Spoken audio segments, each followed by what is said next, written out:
আমি আবার সবাইকে বলবো আরেকটা কথা, গভর্নমেন্ট থেকে আগামী 20 তারিখ থেকে 20 জানুয়ারি থেকে 12 ফেব্রুয়ারি পর্যন্ত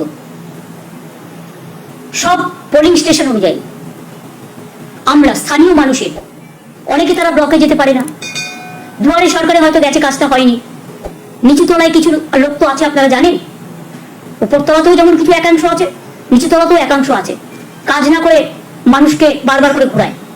তাই আমরা আবার একটা পাড়ায় পাড়ায় সমাধানের মতো প্রত্যেকটা পোলিং স্টেশন অনুযায়ী আমাদের 3 জন করে অফিসাররা বসবেন।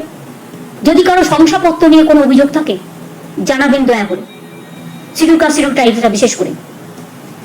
যদি কারো রেশন পাচ্ছেন না, একবার 15 দিন অন্তর পেয়েছে, তার কারণ হচ্ছে রেশনের স্ট্রাইক চলছিল রেশন ডিলারদের। যেমন রেশন আপনারা পান, মাসে মাসে আপনারা পাবেন, কেউ আপনাদেরটা আটকাবে না। লক্ষ্মী ভান্ডার যদি কেউ বঞ্চিত হয়ে থাকে নাম লেখাবেন। কৃষক ভাতা যদি কেউ বঞ্চিত হয়ে থাকে নাম লেখাবেন। মৎস্য চাষীদেরও আমরা কেউ মারা গেলে 2 লাখ টাকা দিই, তাদেরও নানাভাবে হেল্প করি। কৃষক বন্ধু থেকে কেউ বঞ্চিত হলে নাম লেখাবেন। মারা গেছে কৃষক পরিবার, যদি এরকম কেউ বঞ্চিত হয়ে থাকেন নাম লেখাবেন। এবং পরিযায়ী শ্রমিকরাও তাদের পরিবারের কোনো সমস্যা থাকলে নাম লেখাবেন, আমরা আপনাদের পাশে আছি।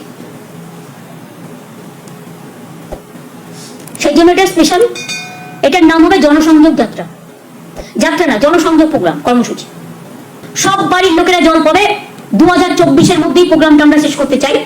2024-এর ডিসেম্বর বা 2025-এর জানুয়ারি ফেব্রুয়ারির মধ্যে কমপ্লিট হয়ে যাবে। আমি তো বলছি ভবিষ্যৎ ক্রেডিট কার্ড দিতে যুবকদের, আরে 5 লাখ টাকা তোমরা স্টেট গভর্নমেন্ট